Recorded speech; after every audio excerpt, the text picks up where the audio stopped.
All right, so six sharp topics today: IMF growth cut, criminal politicians, Manrega wages, India US deportations, religious conversion rights, and sports genetics. Live. Let's go. So, first of all, we have the IMF cuts growth outlook. Now, the IMF released its April 2026 World Economic Outlook, cutting global growth projections. The primary driver, escalating US tariffs, a 10% baseline on all imports, higher on China, creating trade policy uncertainty at levels not seen since the 1930s.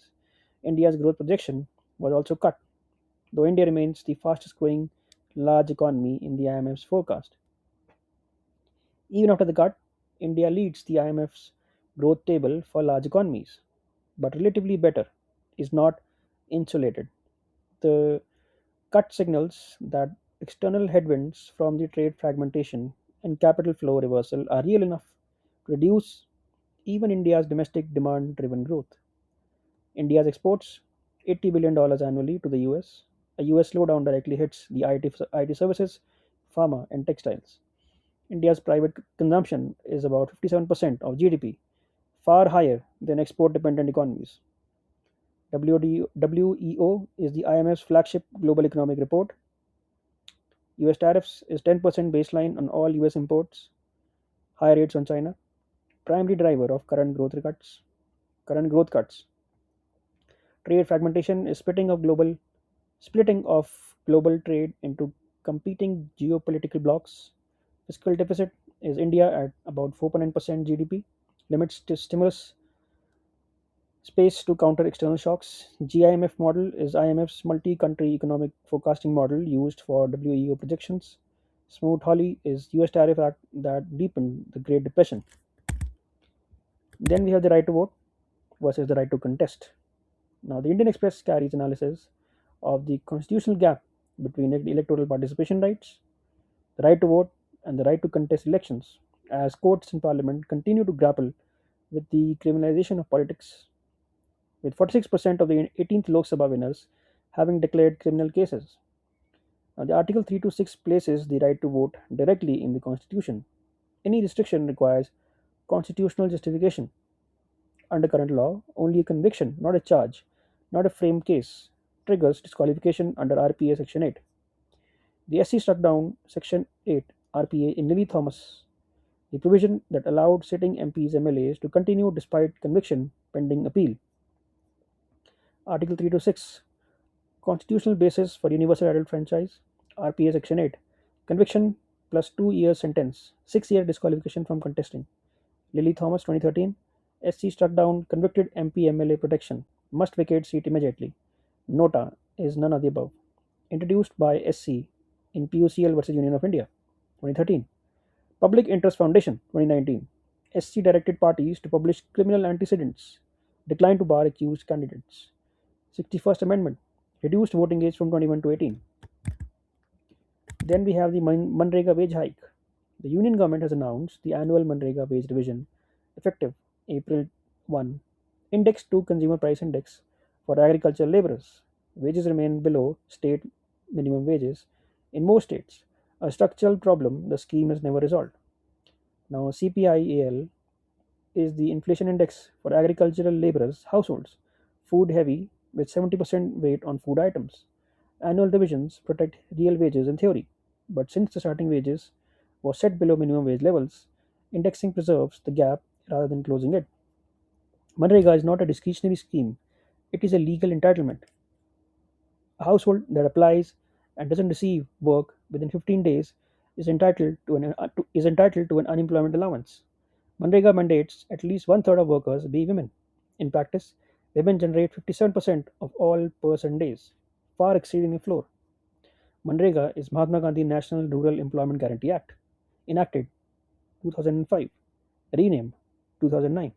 CPIAL, Consumer Price Index for Agricultural Laborers, published by Labor Bureau. 100-day guarantee is per household per financial year, enforceable legal right. Unemployment allowance, one third of wages for first 30 days, half wage thereafter if work not provided within 15 days. Demand driven architecture, government must provide work when demanded. supply is not prefixed, and DBT wage payments, direct benefit transfer via Jandan accounts, reduced leakage but created Aadhaar based exclusion issues. Then we have the US deports Indians.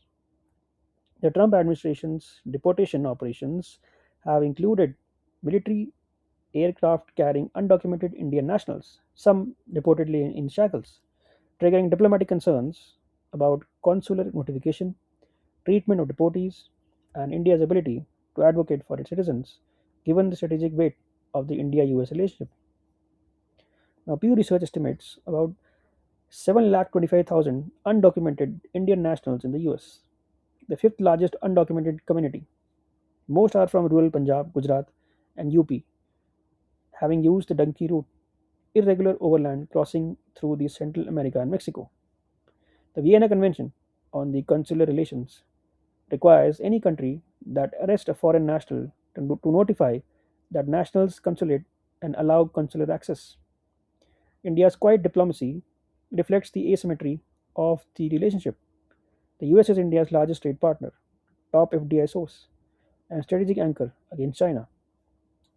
ICE is the US Immigration and Customs Enforcement, handles civilian deportations. Vienna Conventions governs consular relations. Article 36, consular notification, right for detained foreign nationals. Donkey route is irregular multi-stage overland migration path from India to the US via Central America. Remittances is India equals world's largest recipient, about $125 billion per year. US diaspora is a major contributor. Article 36 requires host state to notify sending country's consulate when its national is detained. DPDP Act, Digital Personal Data Protection Act 2023, not directly relevant here. Then we have the religious freedom versus right to life, Article 25 versus 21. Now, the Indian Express carries analysis of the constitutional tension between religious freedom laws, specifically State Freedom of Religion Act, operating in 9 states, and the evolving Supreme Court jurisprudence on personal liberty, raising fresh questions about whether prior permission requirements for conversion can survive constitutional scrutiny post Hadia. Now, the Supreme Court in Reverend Stanislaus definitively held that Article 25's right to propagate religion means the right to share and explain one's faith, not the right to convert another person. In 2018, the SC upheld Hadia's right to choose a religion and her husband's under Article 21 personal liberty. The court said social approval for intimate personal decisions is not the constitutional standard. UP's 2021 law requires advance notice to the district magistrate before any conversion, effectively making religious conscience subject to bureaucratic pre-clearance. Article 25, freedom of conscience, right to profess, practice, propagate religion. Article 21, right to life and personal liberty, expanded post Menka Gandhi to include personal autonomy. Reverend Stanislaus, propagate does not mean right to convert. State anti-conversion laws upheld. Hadia Shafin Jahan case, 2018.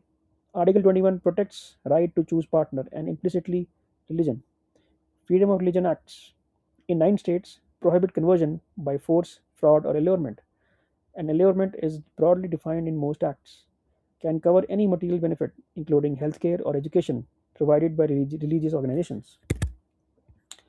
Then the Athlete Gene Project. India's sports science program is exploring genetic testing of young athletes to identify performance potential using markers like the ACTN3 gene, raising questions about genetic determinism in talent identification, the privacy of athletes' genomic data, and where science assisted training ends and discriminatory biological selection begins. The ACTN3 is the best validated sports performance gene.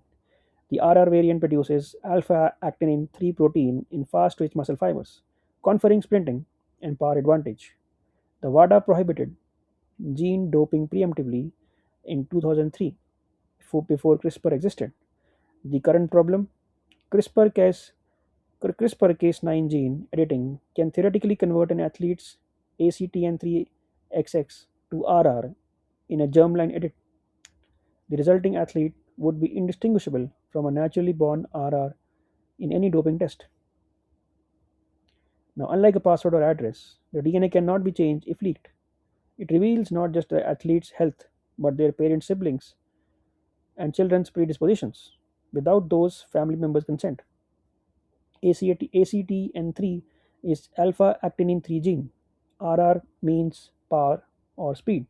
XSXX is endurance. Best validated sports performance gene.